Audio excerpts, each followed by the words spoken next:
RCB विरुद्ध Gujarat Titans यांच्यात IPL 2026चा अंतिम सामना पार पडला। या फायनल मॅचमध्ये आरसीबीने बाजी मारली आणि गुजरातचा पराभव झाला।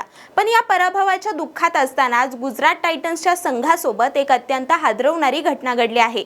नरेंद्र मोदी स्टेडियमवरून हॉटेलकडे जात असताना गुजरात टायटन्सच्या बसमध्ये अचानक शॉर्ट सर्किट झालं आणि काही क्षणातच आग लागली।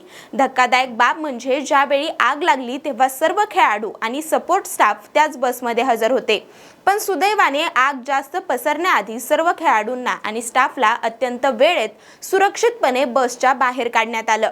या घटनेनंतर परिसरात काही काळ गोंधळाचं वातावरण निर्माण झालं होतं। अग्निशमन दलाने तातडीने घटनास्थळी पोहोचून आगीवर नियंत्रण मिळवलं। सध्या या घटनेची अधिक चौकशी सुरू आहे। दिलासादायक बाब म्हणजे या घटनेत कोणताही खेळाडू जखमी झाला नाही, पण दुसऱ्या वाहनाची व्यवस्था होईपर्यंत खेळाडू सुमारे 1 तास अडकून पडले होते आणि त्यानंतर त्यांना हॉटेलमध्ये नेण्यात आलं।